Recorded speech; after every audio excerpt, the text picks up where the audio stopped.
Board of Education special session for Thursday, May 5th, 2022. Happy Cinco de Mayo is in session. Mr. Perkins, would you do the invocation for us, please? Let's bow our heads. Father in heaven, thank you again, Lord, for this opportunity to be in this place where we can make decisions, Lord, that impact the lives of young people. We ask, oh Lord, that you would help us to make right decisions. Help us, Lord, to make the decisions that will honor your name, but will uplift and build our students academically, emotionally, and in society. You've given us a great task, O Lord, and we ask that you'll prepare us for that task at hand. Thank you again for all that you do, and we ask that you'll be in this place and that you'll lead out in our discussion and the things that we vote on and decisions that we make. Is our prayer in Jesus' name. Amen. Amen.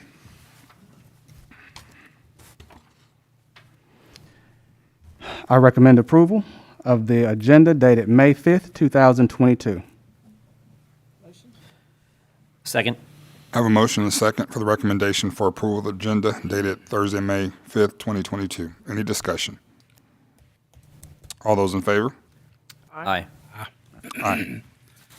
I'd like to take this opportunity to recognize two of our teams, two of our schools who have won state championships in Cyber Patriot 14.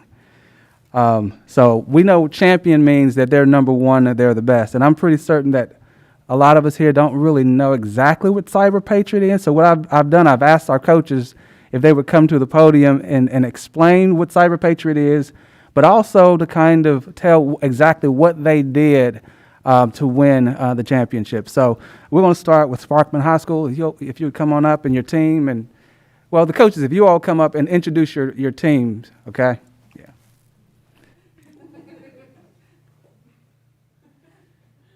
Yeah. Yeah, if you can use the podium. Yeah.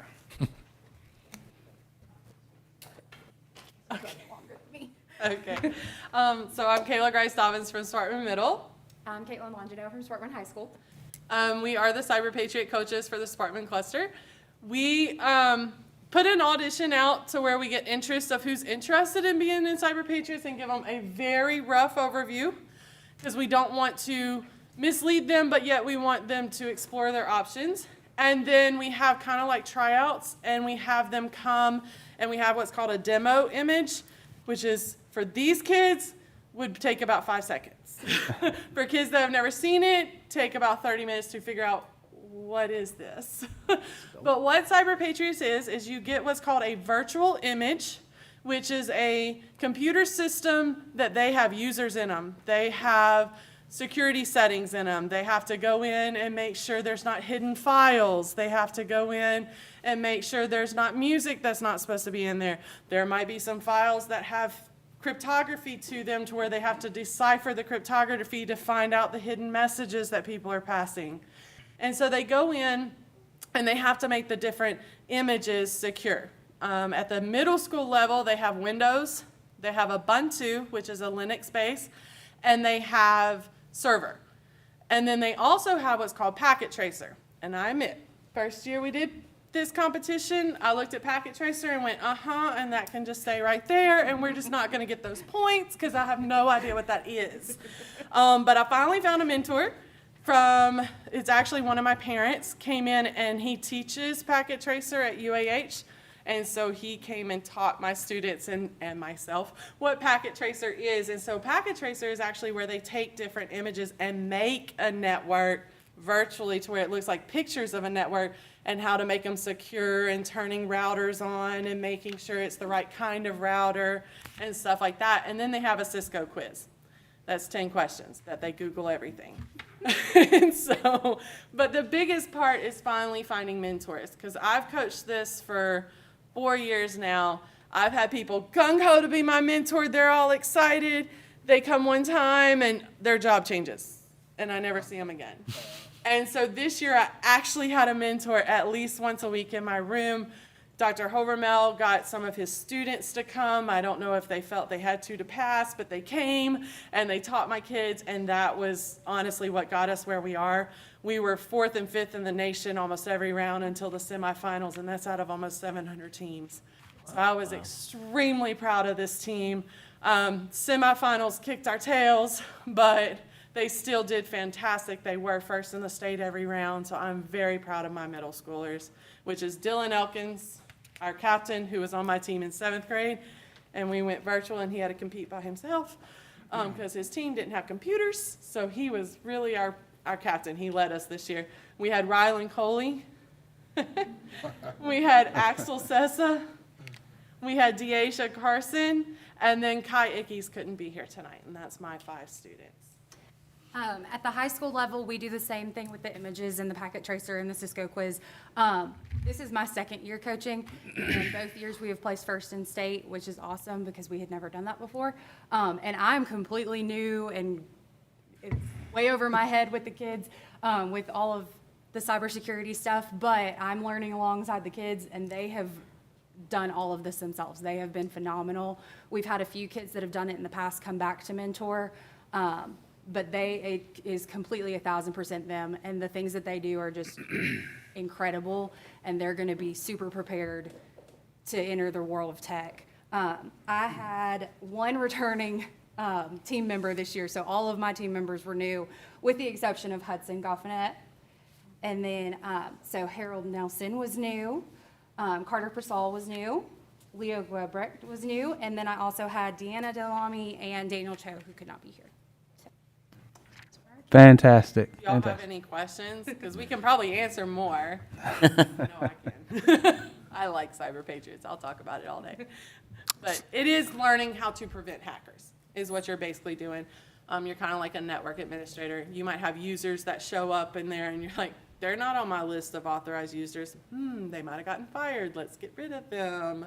Or you might have somebody that's gotten a promotion and they haven't been upgraded to admin. So they're setting those kind of settings too and learning how to do that. So, Fantastic. That's outstanding.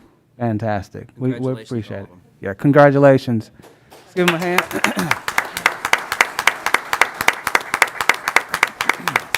So you know we've got to take pictures. So we want to take 3. So I'm going to take the picture of Sparkman Middle, have you all come up, then we'll have Sparkman High School come up, and then we're going to take a picture of Sparkman High and Middle together since you all feed into each other. So I think that's the way we're going to do it. So if you all want to come up here.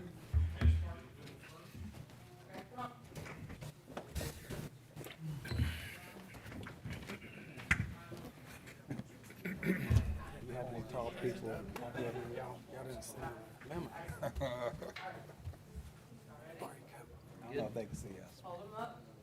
They can see us. Okay, cool. Smile. He's tall. Oh, do I need a squat? Nope, you're good. Nope, you're good. And look at Miss Bell. Look at the Asia's mom. Okay.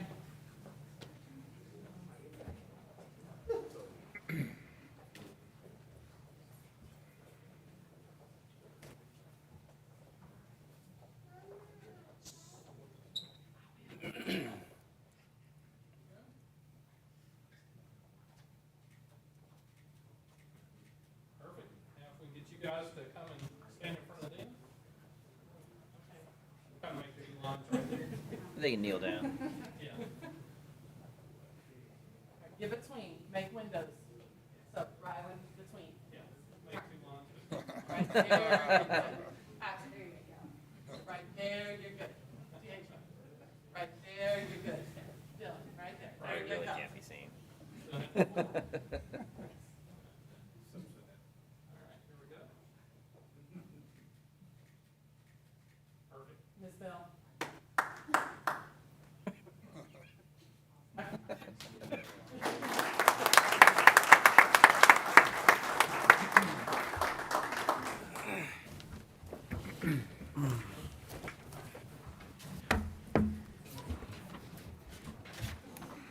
I'd just like to reiterate what an amazing accomplishment for you students. From one IT professional to another, I look forward to seeing you guys in the workforce and helping us defend our networks, take care of our security. How many of you guys plan to stay in technology? Outstanding. That's great. There's good money in it too. Yeah, I was So gonna you- say. Yeah. Wow, wow, okay, outstanding, outstanding. Well, you guys are welcome to stay, but feel free if you want to leave. You guys feel free. Okay. You're welcome. You gave him that out.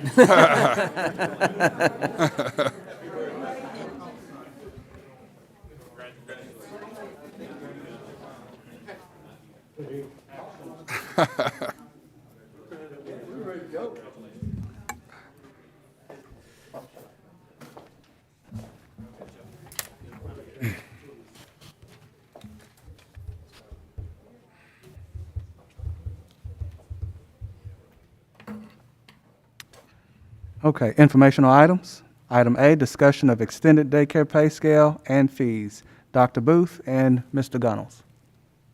Good evening, guys. Dr. Booth and I are here as representatives of the 17 schools that we have that have extended day and our after-school care. We met last week with Mr. Solly and Dr. Minsky and just talked to them about some of the challenges that we were having with our after-school care and the just the pay that we're paying them and just the struggles that we're having retaining quality folks. And Dr. Booth has a couple of talking points that we wanted to just to present to you guys so you can think about it when you look at this proposal. Okay. Our proposal to you deals with two components of our after-school daycare program. And as Mr. Gunnell said, that is what our workers get paid, but also the tuition that our families pay for this child care service. And this came to our attention because some of our daycare directors approached us principals with the concern that they were really struggling to find enough daycare workers.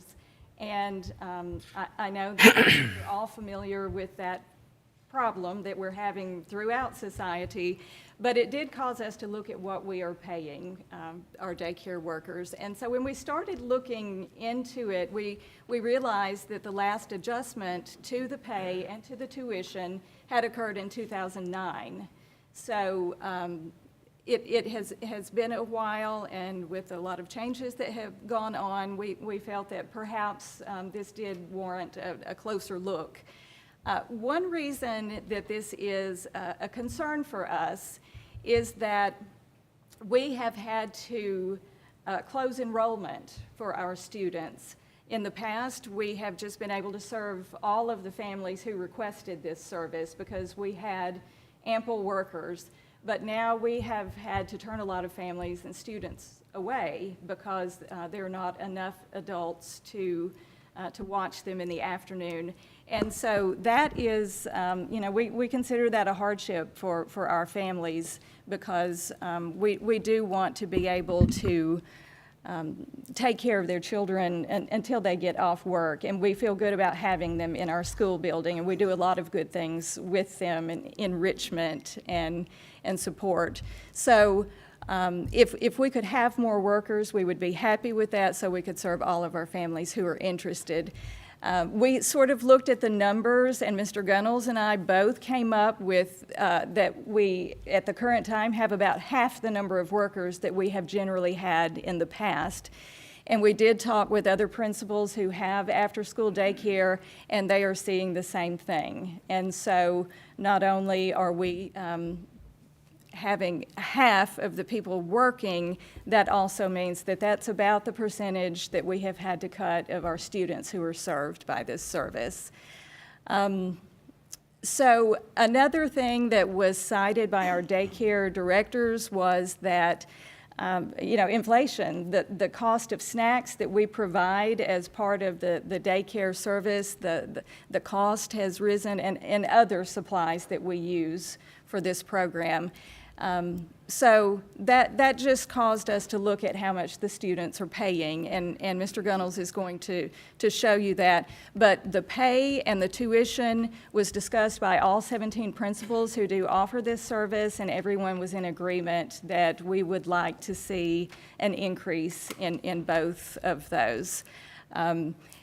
even though we would be raising tuition some in this proposal, the families would still be paying less in tuition than they would if they sought childcare at a private school outside of our campus. Yeah, and just to put some hardcore numbers, so just for my school at Harvest, in the past, we would cap our number at about 150, 160 was about the number of students that we would have in after-school care. Well, we're down to 80 now.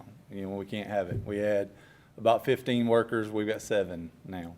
So what we're proposing is just a $10 increase per child. You know, this is paid for locally, you know, we pay our after-school care with the money that comes from the tuition. So here's the current cost and the proposed, and you'll see it's $10 more, you know, a week. So not a whole lot. Still, this 55 is still less than you're gonna find if you go out and try to get it at one of the local daycares or whatever. It's still smaller than that, lower than that. Salaries, we're looking at our current salary. If you're over 18, is that under 18? Under 18, over 18. 18 or over. 18 or over. Thank you, Ron. 0 to 5 years experience. You can see what they're making, and then we're just proposing, you know, it's just a little bit more, right? But that little bit, when you get over here to the certified, is really going to help us retain some people. This $15 an hour, that's a huge help. You know, we've got extended care, or we've got tutoring that goes on too, that they make $20 an hour to tutor if you're a teacher. Okay, so where they were making $12, you know, if we bump it up to 15, we're hoping to get some of them that will do that don't want to do our tutoring that we normally offer. Chris, how many 16 to 17-year-olds do you have working? You know, I have not just your 3. school, but you have 3. Yes, sir. 3 of the 7 workers that we have are high school kids. Ms. Booth? We have 2 2. that are in high school. Right. I'm not exactly sure if they're 17 or 18. Yeah, well, they could be 18, but high school kids, we have 3. Thoughts or questions? This is the director. So the last one is for the teachers. This is for our directors. Our directors are usually teachers for us, so this bump will really help them too, because they spend a lot of hours. My teacher that's the director is there until 6:30 every night. It's a lot of work on them, and it's easy to get burned out if you're not feeling like you're supported financially. We have a couple of schools right now that don't have a director, and they can't find a director because it's not beneficial enough for them monetarily for them to stay. So we're hoping that you guys will look at it and think through it and let us do that. So it's roughly 3 hours after school a day? Is that? Yes, sir. Okay. That's for the directors and the teaching staff? Yes, sir. Okay. We start hours right at 2:45 when we dismiss, and it ends at 6. Okay. They'll eat a snack from 2:45 to 3, and then they'll go from 3 to 6 is where we're actually having people working. Any other thoughts or questions? We leave anything out, guys? Perfect. All right, thank y'all. So that bump will cover all these proposed changes? Yes, sir. Yep. Okay. Yep, that $10 increase covers it. Okay. And will you be able to increase with these numbers? Will you be able to add additional, employees? Yes, sir, that's what we're shooting for. We're hoping that, offering them more money, we'll be able to get back to that 12 to 15 per school of workers that we need to host what the need is, Because we still have the need, we're having to turn them away. We just don't have the people to watch them. So that's the hope. What we're shooting for. So how many students can you have versus adults, or is there The recommendation from DHR that we try to stay in is 12 to 1. 12 kids per worker is what we shoot for. right, but as far as the worker being 18 versus a full-fledged adult, is there The teenagers have to work with an adult. Okay. They have to work under their supervision. Okay. But then you could still have, you could have the 24 You could have for the two, because there's gonna 24 be two in a there. group with those two workers. They just can't be with kids by themselves like that, the 16, 17-year-olds. So what's in a perfect world, what's the magic number of students that you would like to have if everything worked out perfect? What's the maximum number? I mean, I think, speaking for us, is we don't want to have to turn any of them away. Okay. You know, I mean, it puts a hardship on them, because then the parents that are working have to figure out transportation to the daycare that they're going to. You know, some of them pick up at school, some of them don't, you know, so. Well, I guess, is there a number that it becomes unwieldy where you're like, okay, we can't take 200 students? Like, is there a number that you kind of want to, or you just expand and add an additional directors? You know, I think our campuses are big enough.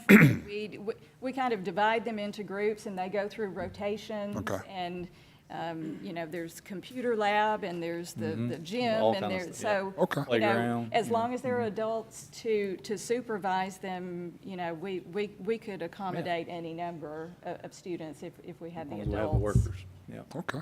Yeah, that's the only thing holding us back is the bodies to watch them. So does all this money that comes in from the students, does it stay in that little, so that's how it funds itself? Okay. Yep. We use the or the tuition covers everything.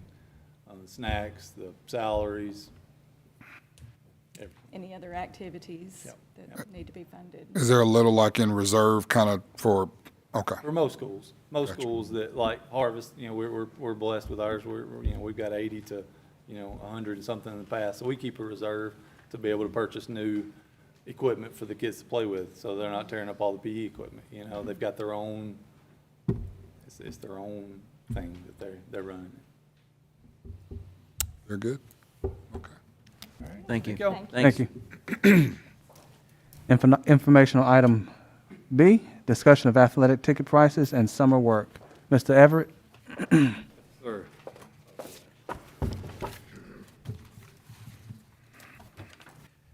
Good evening. I'm here on behalf of our high school and middle school principals with some proposals, things to think about.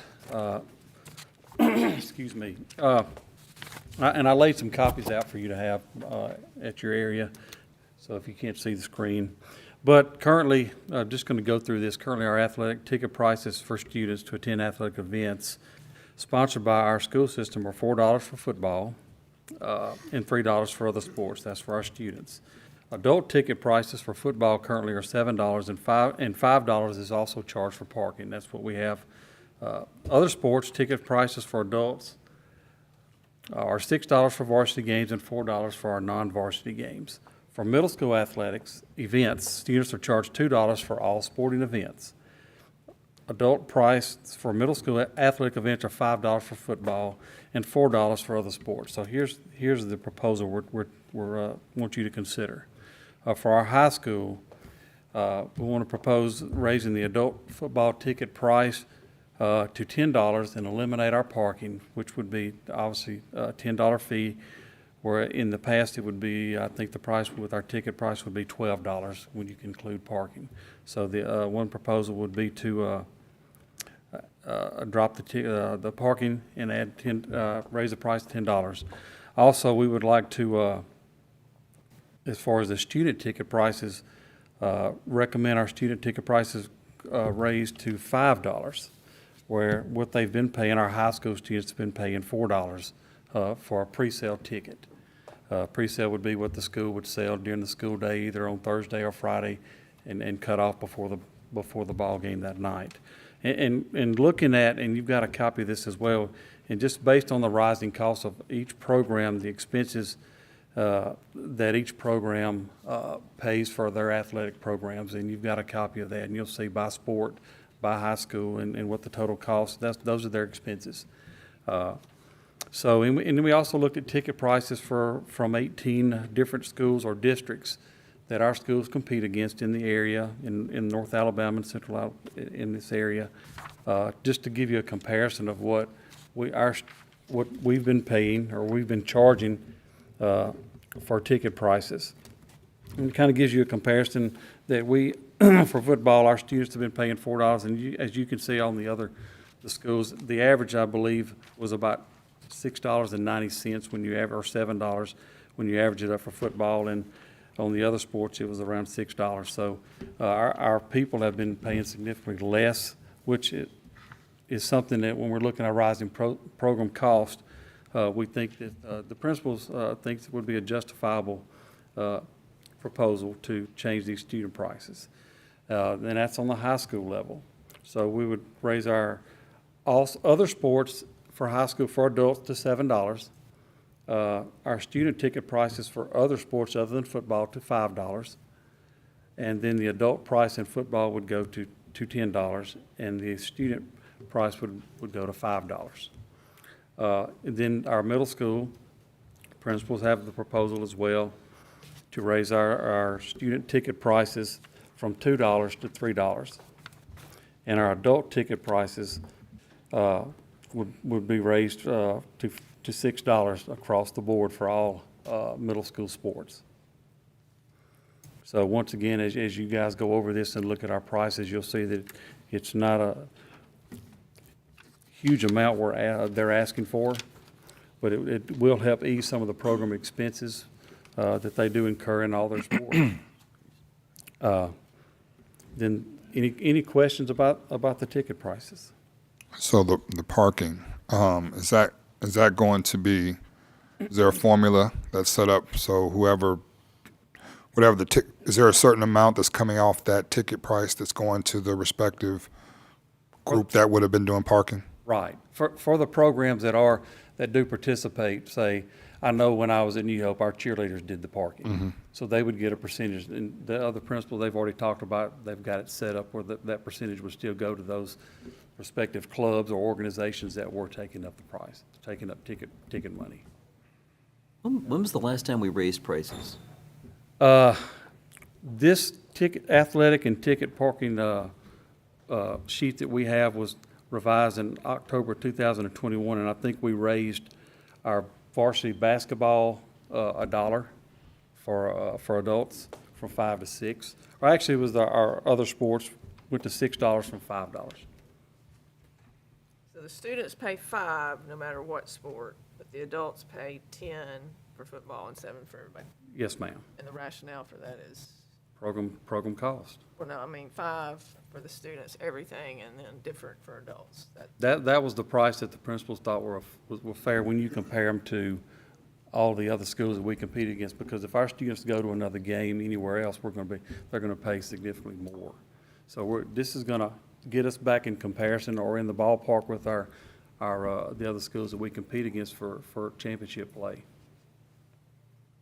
Because, when you look at the program expenses, it speaks for itself. I'd be interested in seeing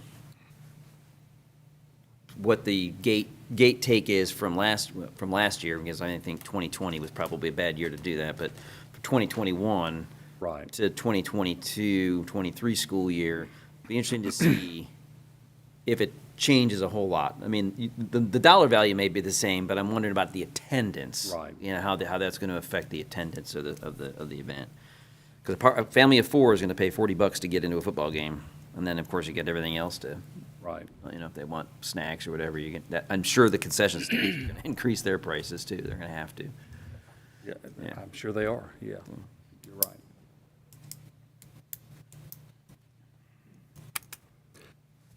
So number 2, I'll go ahead and move on to number 2. The Athletic Association allows athletic teams for fall, winter, and spring sports to participate in unlimited competition and/or camps in the summer. Basically, the association gives the sports a 4 weeks in the summer, but you have to choose 3 out of a 4-week window to do athletic competition and/or camps. So for major sports, volleyball, football, basketball, baseball, and softball, and depending on the number of days each sport competes, the proposal is for a head coach to be compensated at a rate of, this is varsity right now, at $250 a day for each day their team's involved in an AHSAA-approved competition and/or team camp. The competitions and/or team camp must be approved by by our superintendent or designee, and the maximum a head coach could earn would be $37.50 provided all 15 days are utilized for competition and/or camps. Any questions about that? So currently, they're just not being compensated for those days, or if they're being compensated, it's through a booster or something. It would be an out-of-season contract, what some have at this time. Okay. Yes, sir. And you're saying you can have 3 out of 4? What was you saying about that? So they have 15 days out of 20 that they Right. can do competition or camps that the State Athletic Association allows. And I would dare say that all of our varsity coaches take advantage of that Yeah. and are doing 7-on-7 competitions, or in basketball, they have team camps, and Right. they'll host team camps on their campus, and they'll have a lot of teams that come in, and then they'll go somewhere else and do the same thing. So, It just makes sense for sure that if they're going to be in camps that are sanctioned by the Alabama High School Athletic Association, that they should be compensated for those camps. So and there will be a accountability piece as far as, us just being sure that they are going to those camps, which, for the most part, they do, because if you want to win, you're going to have your kids out there competing. So, that's that accountability piece to be sure that they're out there the days they're getting compensated for. what about for the assistant coaches that work in those camps with those head? Assistant coaches are eligible for out-of-season contracts as well. Okay. And that would be up to the booster club or the principal and the coach to get with the booster club to provide that. But at this time, they're just really asking for the head coaches. Okay.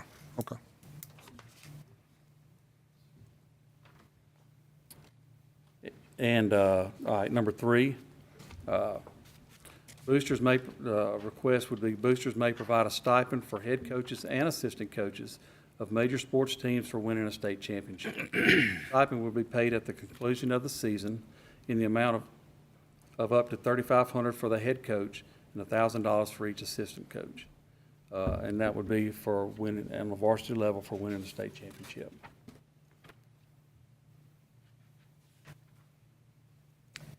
Any questions about that? So back to the first point on the football. So if a student goes to a football game and drives their car, do they pay for parking? There will be no parking fee. As right now, though. There's- Anyone that drives into a game will pay $5 for parking. Right, The way it stands. so this means they don't pay parking anymore, the Yes, student? ma'am. Okay. So you're gonna collect a lot less parking fees, I guess. That's what it sounds like. But You're gonna pay all the people that benefited from the parking the same amount? I'm gonna pay who? That, all the booster clubs or whoever was Yeah, collecting? they're gonna work out, the principals, they will work out that percentage, whatever the percentage is, to that club. And that's something that they will do themselves, and I would assume they will all be in agreement upon that figure, whatever that percentage might be. Percentage, what do you mean? Percentage of the gate, I would imagine. So whatever. Percentage of the gate, right, because now it's all gonna go into the gate account as far as. So before they were getting 100% of the parking, and now they're gonna get a percentage of the gate. And at the end of the day, do they stay the same collection amount, or, I mean, what do you anticipate happening? I'm not sure. I mean, I don't know exactly what they'll collect and what each group, but there's gonna have to be a consensus between the two entities. I know that, I'm trying to think I don't remember which high school that's already worked that out, and it may be Hazel Greens, but they've already worked that out as far as with their parents or their boosters or whatever it is for whatever the club was.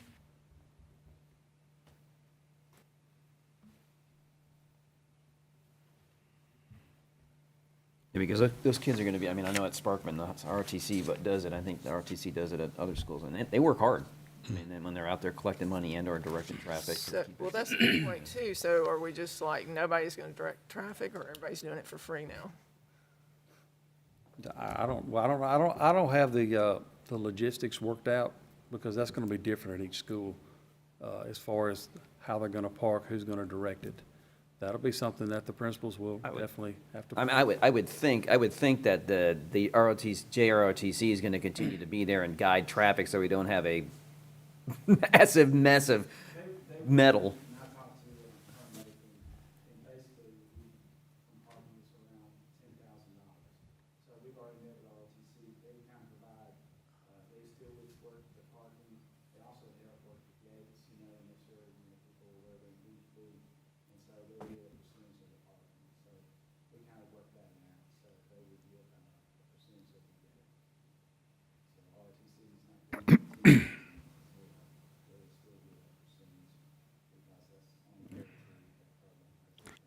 Yeah. And I, Yeah. Yeah. and, yeah.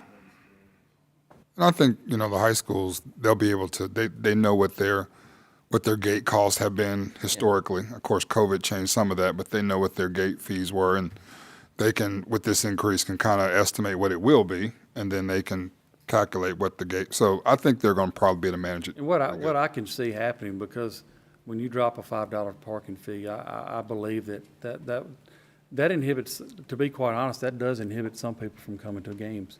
Believe it or not, I've dealt with that before. So you may get more coming into the gate, which will compensate, like Mr. Shaw said, that percentage. Something that's relatively new is a lot of people don't have cash anymore. They don't carry it, so they come to the gate and to the park, and they're like, well, I don't have any cash. Well, most of the time, people are going to just wave them through. They're not going to say stop, turn around. So then there's lost revenue there as well. So, Right. yeah.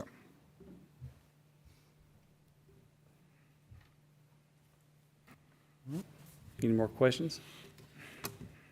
All right, thank you. Thank you, Mr. Evans. Item C, construction update. Mr. Kazort. Always the highlight.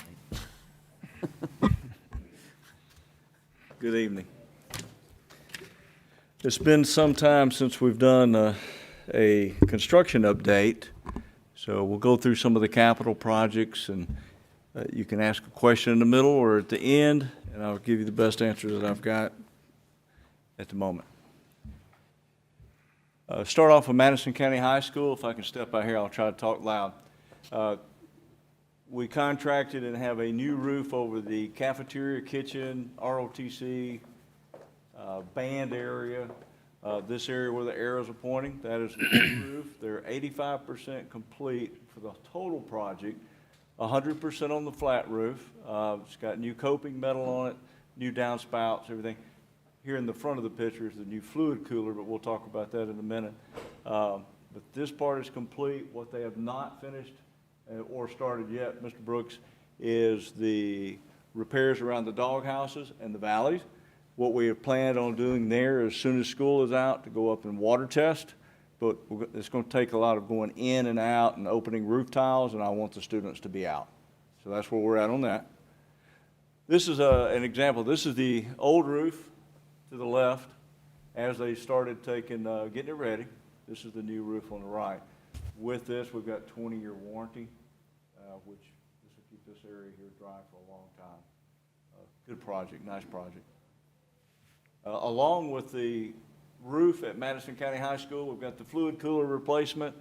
This is the things that you don't see when you're looking at it. On the outside, you see the big metal mechanical unit, but on the inside to the left is chemical controls. We have to chemically balance the water that goes through the system to keep the pipes from rusting from the inside. Also, we'll have new motors, new pumps, and new controls. So it's not just the outside unit. Same at Sparkman High School when we get over to that. To the left is the old water cooler, and to the right is the new fluid cooler. This one was starting to be undersized. We had a heat exchanger inside the mechanical closet. We had to add plates to it in the past to help get more heat out of the water, but now it'll be all out here. This project is about 80% complete. It is up and running. They still have to do a little test and balancing put a fence up around it, insulate some pipes, things like that. But it is up and running and taking care of the school currently. This is not part of any of our construction projects, but I know it's of interest. Walnut Grove gym repairs. Everybody knows about that. To the left is some of the structural repairs that had to be performed. To the right is completed and painted. I will have to say the school is very patient, but it's something that had to be done. There's no doubt about that. I walked in there last week and I was just happy to see no floor damage, but I saw cones and balls. The kids are back in there with their tennis shoes squeaking on the floor, having a great time. So the school is excited to be back in it, and now we don't have to worry about that building. Sparkman Middle School, cooler and freezer replacement. Bid has been awarded. We're looking at starting that on 5/26. It'll be up and running by 7/25 and restocked. It'll be larger than what it is now, more energy efficient as well. When we replace these, on top you'll see the mechanical units. If there's an issue with it, my guys have to go out, put a ladder, get up on the top of it and work on it. It's not the best setup. As we've replaced these, we put the mechanical units down on the ground on a stand about 18, 20 inches off the ground. Makes it a lot easier and quicker to maintain as well. And there'll be a fence around it as well. Probably lose those 2 trees, but that is scheduled for this summer. Even with the construction issues that we're all experiencing and hearing about, right now we're confident this will happen this summer. Sparkman High School fluid cooler. To the left, we had 3 units. They stood up on the tall concrete pylons. They leaked. They were very aged, and they worked, but they needed to be updated. So to the right is the new units. There's 2 of them. They're fluid coolers. This one is about 95% complete. Now, I didn't take pictures on the inside here, but we've got new motors, new pumps, new controls, and new chemical systems as well. So this will be up and running for a long time for that school. Quite a project. Riverton Elementary School, the shingle roof. You can see the arrows, and I hope anybody that's drove up and down Winchester Road has noticed that. That is a good-looking roof now. Prior to this, every time we had a windstorm, we had to pick up shingles around the school.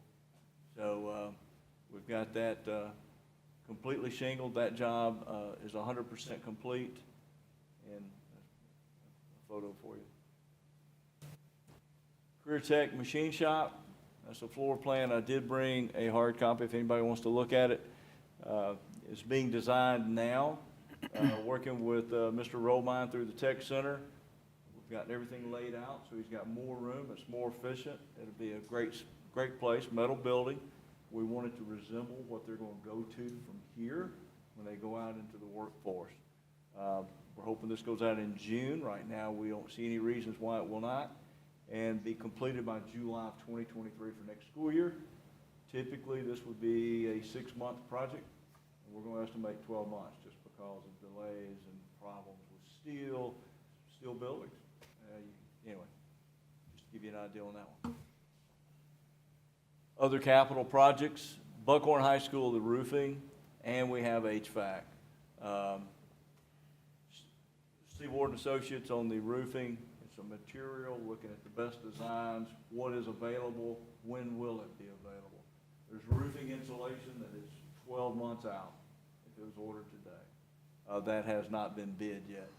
Buckhorn High School HVAC with a Snyder, looking at fall 2022 through 2023.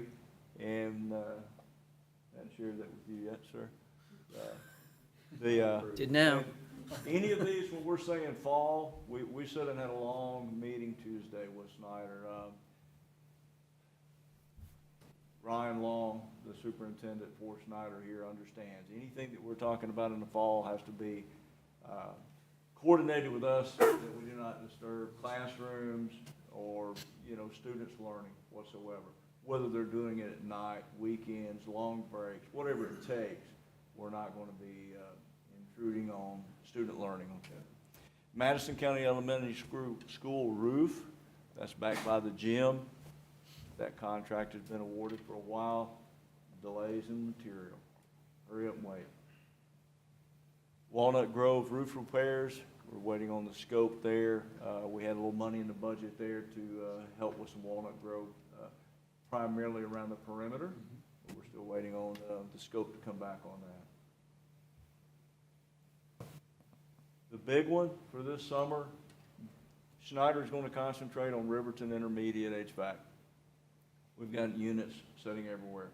They've got 6 storage containers over there right now. There's 110 of the water-sourced AC heat units that go into their rooms. They plan on draining water out of that system on 5/26, and that school will not have air conditioning at all until 7/22.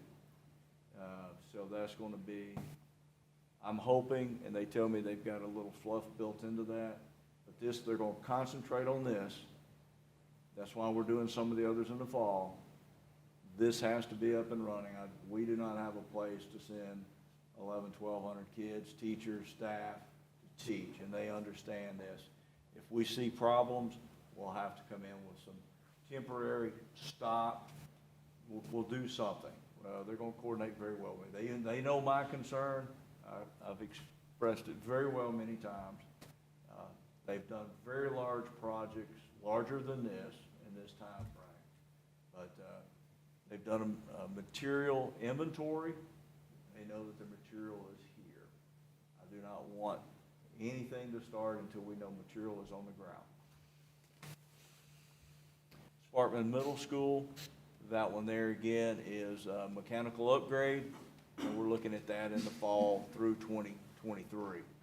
Same scenario. Some of that may be more summertime next year, but as we can and in places we can do strategic swap out.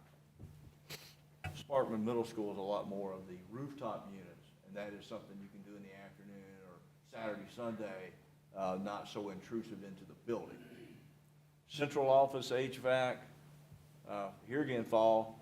This building right here is occupied all year long, so it's going to take a lot of coordination, nights and weekends, maybe moving someone from an office, setting up an office in here for a day or two, and they'll go into an office, get everything ready, let them go back. In any of these scenarios, they're not looking to disconnect, besides Riverton, any air until they get the other one up and running. The reason we have to Riverton is water source. So you have to break the water line. Once you break the water line, it's over with. Career Tech, same way, back in the fall. The other projects is, of course, the Building D upgrade for virtual. We're looking to adding another high bay back there. The same as we had done last year, giving them another big open space for their virtual classrooms, teachers. That's going to consist of painting, new flooring, taking a roll-up door out, security, that type of thing. So my team will be doing a lot of that this summer. And we're converting one last area at Central School, back in the old cafeteria and kitchen, into an office area. And then where the old dishwasher was at, we're going to convert that into an adult restroom in the back.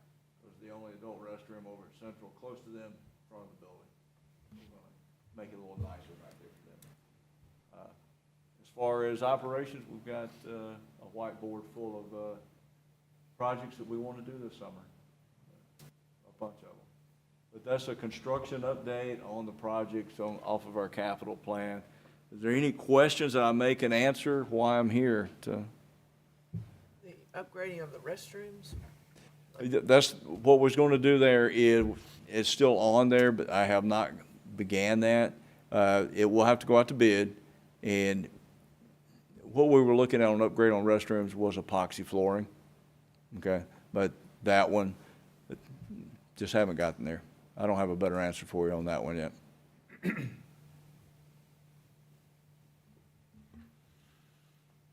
There's several projects on there that we have not been able to focus on yet.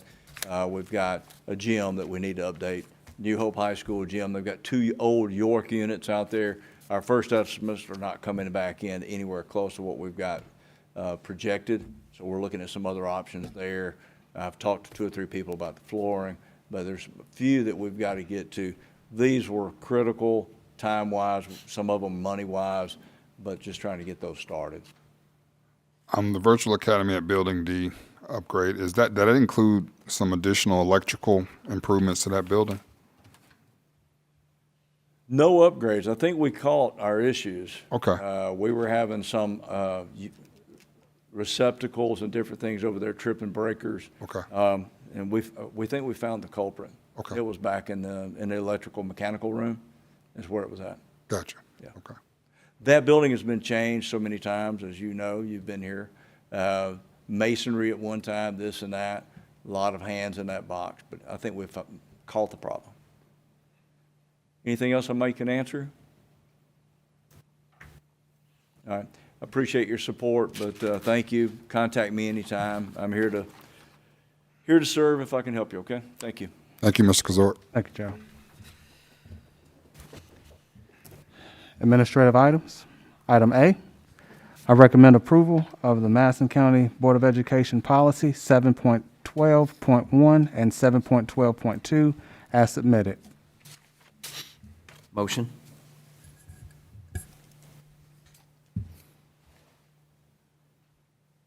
Second. I have a motion and a second for the recommendation for approval of policy 7.12.1 and 7.12.2 as submitted. Any discussion? Is this just changing it to English learner? Is that? That is correct. Okay. Yeah.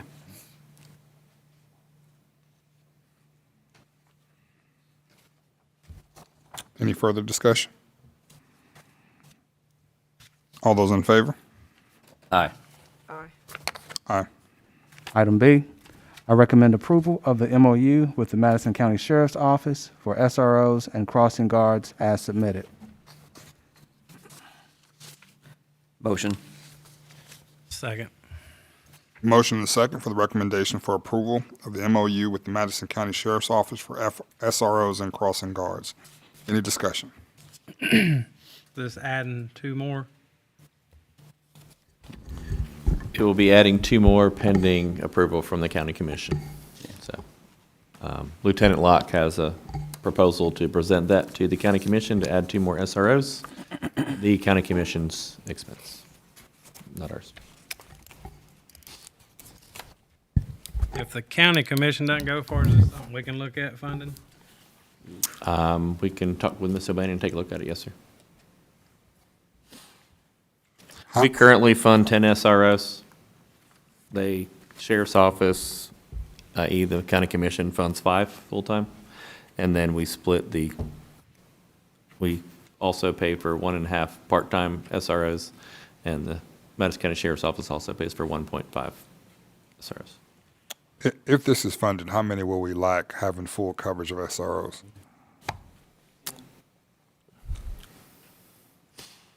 Ten. 10? Yes. Okay.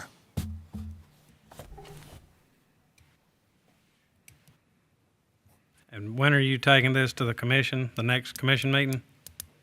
It's, when we do our budget proposal later this year for the new fiscal year budget, it's the request that they add two more. Whether they do or not is totally up to them. But I would like to add 2 this year and, kind of do that for the next few years until we reach full coverage. But And that is October, is that correct? that is October, yes. Yes, sir. We'll start that budget process, of course, like you do right before October. It'll be up to them. Did we add 2 last year? I mean, is this the beginning of trying to add 2, or is this? Yes, ma'am, it is. Okay.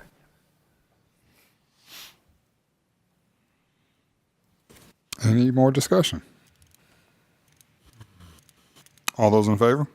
Aye. Aye. Aye. Aye. Item C, I recommend approval of the Career Tech textbook adoption list as submitted.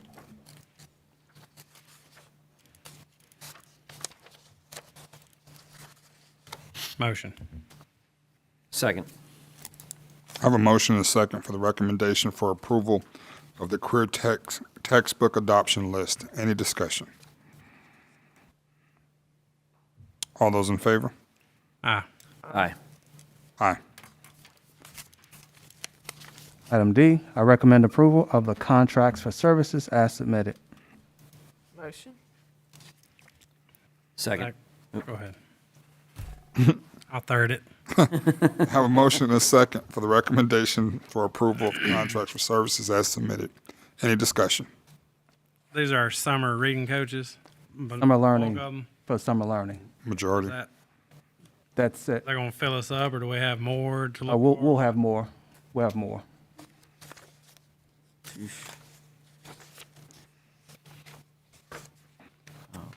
So we hired, we have contracts, but then it depends on the enrollment as to who really gets the contract. Well, they look at enrollment as they work through the contract, so if, We in know which kids are coming already. we have an idea of the kids who are coming, correct? And as it stands right now, with the number of kids we have already known, we'll use all these contracts.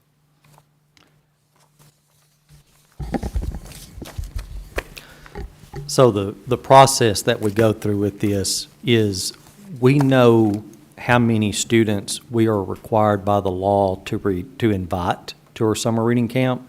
So we build a budget so that we could support that many kids if every one of those showed up, okay?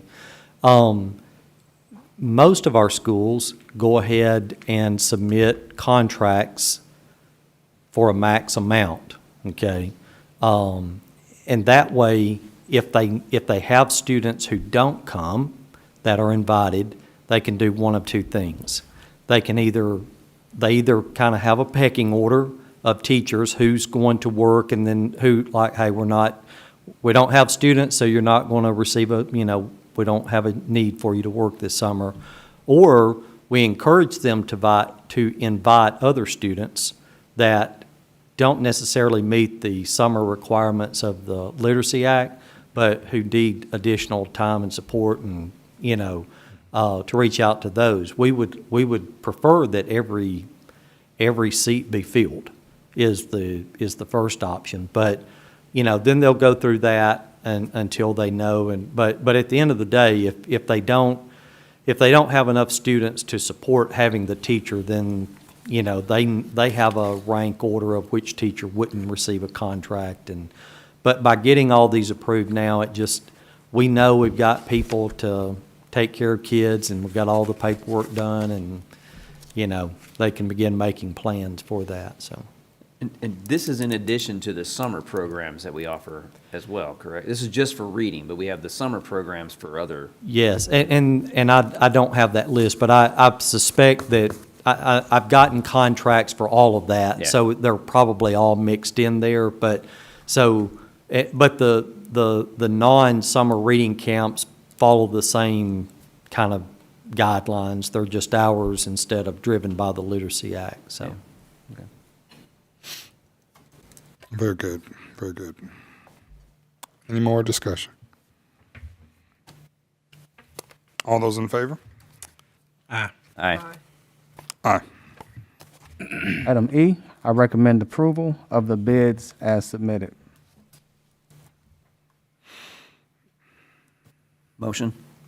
Second. I have a motion and a second for the recommendation for approval of bids as submitted. Any discussion? All those in favor? Aye. Aye. Aye. Item F, I recommend approval of the principal transfer and principal contract as submitted. Motion? Second? I have a motion and a second for the recommendation for approval of principal transfer and principal contract as submitted. Is there any discussion? All those in favor? Aye. Aye. Aye. I want to take a little opportunity to congratulate Ms. McCutcheon on the transfer, and she's done a fantastic, fabulous job at Buckhorn Middle, and I have no doubt she's going to continue that same type of excellence at Riverton Intermediate. We're excited because she has done such a great job, and she has a high level of desire to see our kids continue to grow throughout the Buckhorn family, and so she's done a great job and going to continue to do a great job. So, Thank you, Ms. McCutcheon. Yeah. Good luck. Congratulations. Congratulations. Item G, I recommend approval of the personnel items as submitted. Motion? Second. I have a motion and a second for the recommendation for approval of personnel items as submitted. Any discussion? All those in favor? Aye. Aye. Aye. Item H, I recommend approval of the supplemental contracts and discontinued contracts as submitted.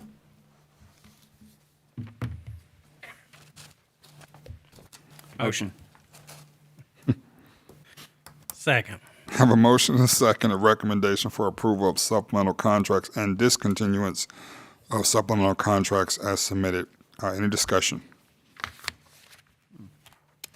All those in favor? Aye. Aye. Aye.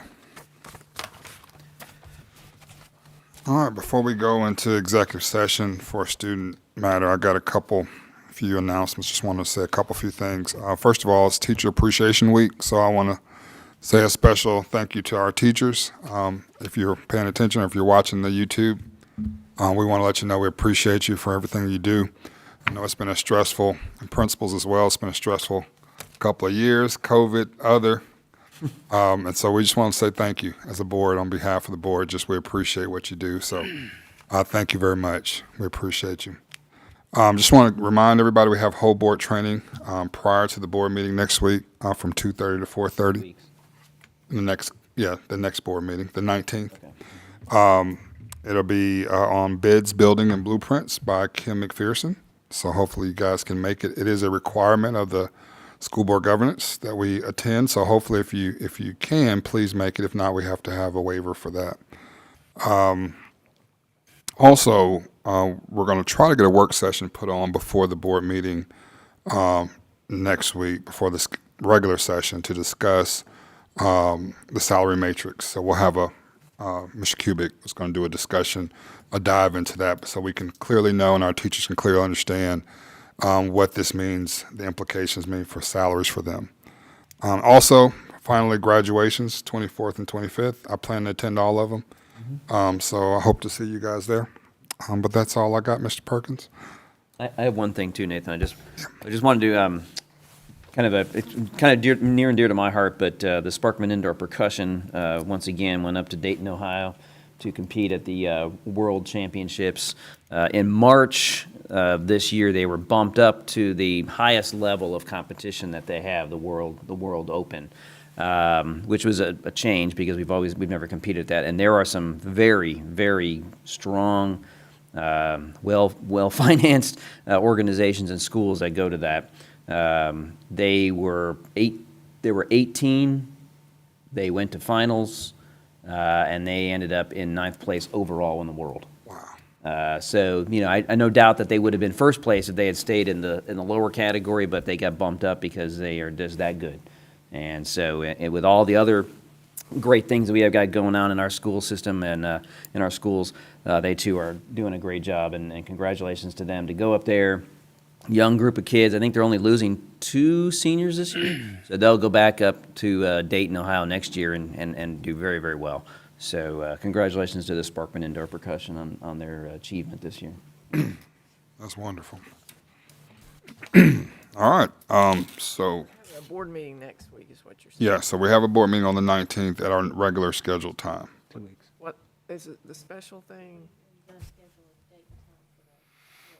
So the work session is going to be at 5:30 prior to the board meeting. So the board meeting's at 5:30, but we're going to have the work session first at 5. After the whole board training? Yes, after the whole board. Okay, Yeah. gotcha. Okay. Yeah.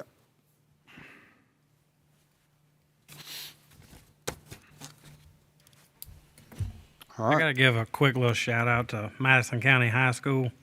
They hosted Gifted Games on April 29th, and it was a lot of central office personnel showed up.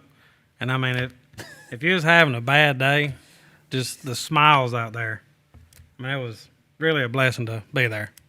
So it was pretty cool. That's cool. Yeah. Cool. You went? Yeah, I went. Mr. Solly came. Dr. Ballard came. There was a bunch of folks out there. That's cool. That's cool. Good. That's good. All right. Anything else for the good of the board? All right, so we have an executive session for a student matter. I need a motion to go into executive session. Motion. Second. I have a motion and a second to go into executive session. All in favor? Aye. Aye.